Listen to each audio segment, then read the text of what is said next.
Students, this is video number 16 on differentiation और इसके अंदर हम एक इम्पॉर्टेंट क्वेश्चन को डिस्कस करने वाले हैं।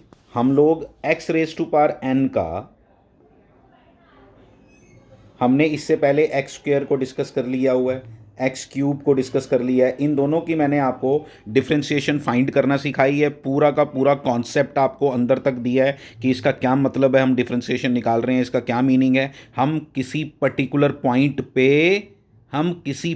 पॉइंट पे स्लोप निकालना सीख रहे हैं। बस इतनी बात आपके लिए सफिशेंट है। और भी बहुत सी चीज़ें हैं इसके अंदर जो बताने लायक हैं, लेकिन अभी for the time being this is enough for you to understand. This is actually we are doing differentiation of x square means we are finding the slope at each and every point of the curve representing y is equal to x square.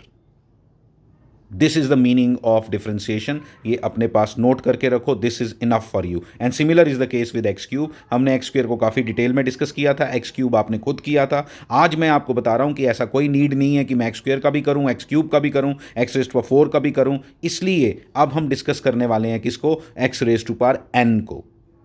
ध्यान देना जरा, x raise to power n को discuss कर रहे हैं और x raise to power n की differentiation एक बार अगर हमने कर ली तो फिर एक्स स्क्वायर भी हो जाएगा, एक्स क्यूब भी हो जाएगा, एक्स रेज पर 10 भी हो जाएगा, एक्स रेज पर 1/2 भी हो जाएगा, एक्स रेज पर -4 भी हो जाएगा। तो फिर n बताते जाओ, आंसर आता जाएगा। आंसर जो ऑब्वियसली आएगा इसका वो ऑब्वियसली n की टर्म्स में ही आएगा। मैं आंसर भी बता देता हूँ आपको, ये आएगा,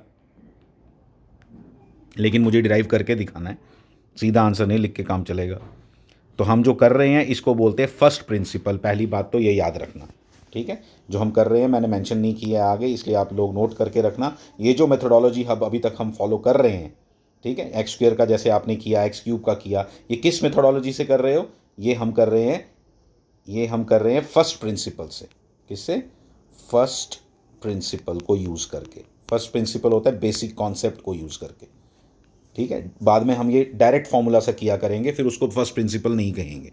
फर्स्ट प्रिंसिपल से कर रहे हैं, जिसको हम लोग एब इनिशियो मेथड भी कहते हैं। एब इनिशियो मेथड, ये याद रखना, ABINI, ये ऐसे बीच में कई लोग डैश भी डालते हैं, ABINITIO, एब इनिशियो मेथड, एब इनिशियो मेथड, ठीक है। एब इनिशियो मेथड प्लीज़ याद रखना। ये मैंने ये ना फार्मूला जानबूझ के लिख के रखा। जैसे आपने एक्स प्लस, जब आपने एक्स स्क्वायर का किया था तो एक्स आपको a प्लस बी का होल स्क्वायर का फार्मूला यूज़ करना पड़ा था। जब आपने जब आपने एक्स क्यूब का किया तो आपको a प्लस बी के होल क्यूब का फार्मूला याद रखना पड़ा था। लेकिन अब मैं कर रहा हूँ x raise to power n, तो x raise to power n के लिए मुझे ये वाला फार्मूला आना चाहिए जो मैंने लिखा है।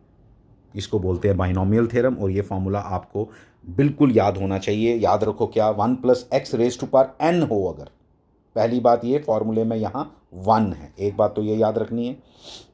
तो इसका आंसर क्या आएगा, 1 + nx + n × n-1। इस तरह की कोई चीज़ मैं पहले भी दिखा चुका हूँ आपको। n × n-1/2 factorial × x square, n × n-1 × n-2/3 factorial × x cube and so on. ये चलता जाएगा अप टू इन्फिनिटी। अब देखो, ये एक फार्मूला ये यूज़ करना है। और दूसरी बात एक बड़ी इंपॉर्टेंट जो मैंने आपके साथ पहले भी डिस्कस की हुई है, क्या कि जब a + b के होल स्क्वायर में से मुझे a कॉमन लेना हो, a कॉमन ले लिया, लेकिन जब a कॉमन लेता हूँ तो a स्क्वायर बाहर आता है। ये याद रखोगे, 1 + b/a, ये ऐसा बन जाता है। यहाँ पे भी मुझे ऐसा कुछ ज़रूरत पड़ने वाली है। याद रखना है आपने कि जो बाहर पावर हो, अगर 3 होती तो 3 बाहर आता, 4 होती तो 4 बाहर आता, ठीक है। तो ये ध्यान रखना है, ये यूज़ करूँगा। दो बातें, ये वाली और ये वाली, आपका क्वेश्चन पूरा इसी के बेसिस पे हो जाना है। मैं कॉन्सेप्ट हर क्वेश्चन के अंदर पहले ही डिस्कस करूँगा, जो यूज़ होने वाला है वो पहले ही लिख के रखूँगा, उससे आपको आसानी हो जाएगी। अब आगे चलते हैं। ये देखो, ये हमारा क्वेश्चन यहाँ स्टार्ट हुआ, x raise to power n। Start कैसे करते हैं हम, हमेशा मैंने आपको स्टार्ट किया कि भाई इस x raise to power n को हमने सब्स्टिट्यूट किया। लेट स्टार्ट यहाँ से करना चाहिए। क्या लिखना चाहिए, लेट। यहाँ लेट लिखोगे आप, let y = x raise to power n। फिर मुझे मालूम है कि जो y है वो अगर x raise to power n है, डैट मीन्स कि वो x पे डिपेंड कर रहा है, डैट मीन्स कि वो फंक्शन ऑफ x है, इसलिए मैंने fx भी लिखा। ये भी आपको समझ आ गया। फिर आपको ये स्टेप आपको अच्छे से आता है, पहले से मैंने बताया हुआ है। फिर ये फार्मूला आपको पहले से बताया हुआ है, ये सब आपको समझ, वहाँ पे जहाँ पे आपने एक्स स्क्वायर किया था हमने तब यहाँ स्क्वायर डाला था, आज एन है तो एन डाल रहे हैं। फाइन, मैंने आपको पहले ही बता दिया कि हम ये फार्मूला यूज़ करने वाले हैं, कौन सा वाला, 1 + x⁻n। लेकिन यहाँ पे 1 + x⁻n नहीं बन रहा, यहाँ पे मुझे 1 चाहिए, 1 चाहिए तो x कॉमन लो। जब मैंने x कॉमन लिया तो आप देख सकते हो क्या बना, x⁻n कॉमन आया, जैसे मैंने अभी पीछे बताया आपको, x⁻n कॉमन आया, 1 प्लस ये बन गया। बिल्कुल समझ आ रहा है आपको एक एक बात, कुछ भी मुश्किल नहीं है, यहाँ तक तो कुछ भी मुश्किल नहीं आनी चाहिए। ये आपके साथ पहले ही डिस्कस हो गया। आपने ये x⁻n कॉमन लिया ही क्यों बताओ? आपने इसलिए कॉमन लिया क्योंकि जो फार्मूला आपको बताया गया यहाँ पे लगाने के लिए उसमें 1 + x⁻n है और मेरे पास 1 नहीं था, और मैंने यहाँ पे जानबूझ के फिर क्या बनाया, यहाँ पे मैंने 1 बनाया। ये x था, इसको x को ज़बरदस्ती 1 बनाना था। 1 बनाने के लिए मैंने इस x को कॉमन ले लिया, जबकि यहाँ पे x कॉमन था नहीं, लेकिन तब भी मैंने x को कॉमन लिया। फिर मैंने आपको बताया ज़बरदस्ती अगर कभी कॉमन लेना पड़ जाए तो इस तरह से लेते हैं। आज आपको ये भी रीज़न पता चल गया कि हम ऐसा क्यों सीख रहे थे। आज से कुछ दिन पहले हम सीख रहे थे कि मैंने आपको बोला था a कॉमन लेके बताओ, तो ये इस तरह से आ गया। ठीक है, अब आगे चलते हैं। अब ये फार्मूला लगा रहा हूँ, इसको ध्यान देना। मैं इस फार्मूले को पहले डिस्कस करूँगा आपके साथ। इस पर अगर मैं ध्यान दूँ तो 1 + x⁻n का फॉर्मूला लगाना है, तो x की जगह क्या दिखाई देगा आपको? आपको फॉर्मूला पता है, 1 + nx + n × n-1/2 x², ऐसे करके चलना है। ठीक है, प्लस डैश डैश डैश। तो मुझे मालूम है, मुझे यहाँ पे x की जगह क्या दिखाई देगा आपको? हर जगह x, del x/x। बस ये बात याद रखनी है, हर x की जगह क्या सब्स्टिट्यूट कर दो, del x/x। देखो देखो देखो देखो देखो, ये देखो, ये इंटरेस्टिंग है। अभी ये फॉर्मूला लगाया है 1 + nx, लेकिन x की जगह क्या लिखा है, n × n-1/2 x²। x की जगह देखो क्या लिखा है ब्रैकेट में, पूरा x ये है हमारा, ये हमारा x है, ये हमारा x है। और ये dash dash dash up to कहाँ तक लिखा? इन्फिनिटी तक। आप बोलोगे सर आपने आगे क्यों नहीं लिखा? आगे भी तो है, n × n-2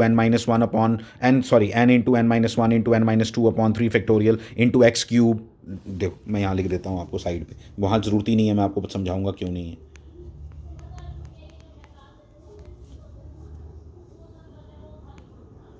ठीक है, x³ की जगह क्या लिखूंगा बताओ, del x/x³। ये टर्म इधर आनी थी, अप टू इन्फिनिटी। ठीक है, अब हम क्या करेंगे यहाँ पे, अब ध्यान देना, ज़रा ध्यान देना। ये इसमें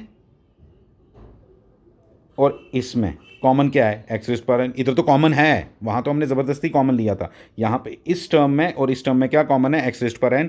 मैंने x⁻n लिख दिया। फिर इस x⁻n की जगह क्या आ गया? 1 आ गया, -1 हो गया। ये -1 और ये 1 कैंसिल हो जाएंगे, कैंसिल हो गए तो आगे देखो क्या दिख रहा है, आगे है ही नहीं, तो अगले पेज पे होगा। देखो ये यहाँ तक दिख गया। अब मैं इसके अगले पेज पे चलता हूँ, ये देखो इसमें दिखा, मैंने ये दोबारा लिखा वहाँ वाला। ठीक है, फिर अब ये 1 कैंसिल हो गए। देखो x⁻n कॉमन लिया, n कॉमन, ये आ गया यहाँ से। ये देखो, ये देखो यहाँ से 1 जब कैंसिल हो गया तो यही बच गया, ध्यान देना। और आपको पता है मैं ये del x क्यों नहीं डाल रहा हूँ अभी तक 0, क्योंकि ये डिनोमिनेटर को 0 कर देता है। इसको गायब करो यहाँ से किसी तरीके से, ये मेरा एम है, तो कर देंगे, कर देंगे। ये देखो, अब यहाँ ऊपर सब जगह del x है या नहीं? इधर हर टर्म में del x है, इधर भी है, इधर भी है, और एक टर्म और है, और भी बड़ी टर्म्स हैं, उन सब में del x है। तो सब में से del x कैंसिल हो जाएगा नीचे वाले del x के साथ। कैसे कैंसिल होगा? क्या होगा, यहाँ पे एक del x है, कुछ नहीं बचा, कैंसिल हो गया। यहाँ देखो नेक्स्ट टर्म में, यहाँ पे 2 del x हैं, एक रहा, x² आ गया। अगले वाले में क्या होगा बताओ? अगले वाले में मैं बताता हूँ आपको, n × n-1 × n-2/3। बिल्कुल लिखने की ज़रूरत नहीं है आपको ये, ठीक है, मैं आपको समझा रहा हूँ लेकिन कि क्यों ज़रूरत नहीं है। क्यूब आना था लेकिन स्क्वायर बचा, क्योंकि ए कैंसिल हो गया नीचे वाले के साथ। ये ऐसे, ये इसकी अगली टर्म थी यहाँ पे जो मैंने नहीं लिखी है, और आपको भी ज़रूरत नहीं है लिखने की। लिखा? अब मैं क्यों नहीं लिख रहा हूँ पता है आपको? अब देखो, अब जब del x नीचे वाले del x के साथ कैंसिल हुआ तो एक del x ऊपर कम हो गया ना। अब जब कम हो गया तो आप एक चीज़ नोट कर सकते हो, जब कम हो गया तो आप एक चीज़ नोट कर सकते हो कि इस वाले में del x नहीं बचा, बाकी सब में del x होगा आगे सब में। और वो क्यों इंपॉर्टेंस रखता है? क्योंकि मैं del x की वैल्यू 0 डालने वाला हूँ अब, क्योंकि वो नीचे से कैंसिल हो चुका है। मुझे इसको मैं क्यों नहीं कर रहा था, जब तक ये नीचे वाला डेल एक्स कैंसिल नहीं होता तब तक मैंने आगे नहीं जाना था। तो डेल एक्स जैसे ही कैंसिल हुआ हम आगे बढ़े, हमारा आंसर आ गया क्या, एक्स रेज टू, देखो जिसमें डेल एक्स नहीं है वो तो बचे रहेंगे, बाकी सब जीरो हो जाएंगे, ये बना। ठीक है, basis are same, powers are subtracted in case of division, मतलब ये आपको दिखाई दे रहा है ऐसा, एन को इधर रख लो, तो क्या आंसर दिख रहा है, n x raise to power n minus one, powers are subtracted, इसकी पावर n है, इसकी पावर 1 है, n माइनस वन। मैंने पहले ही बता दिया था आपको वीडियो स्टार्ट होने से पहले, ये इसका आंसर है। ये देखो मैंने यहाँ अच्छे से लिख के रखा है, ये आपका आंसर बन गया, दिस इज़ द आंसर। इस तरह से आपने लास्ट स्टेप में ऐसे लिखना है कि अगर आपका y ये था तो y की जगह क्या डाल दिया है, dy बाई डी, dy है ना, y की जगह ये डाल दिया, तो ये इसका आंसर आ गया, और ये याद रखना है आपने। Thank you.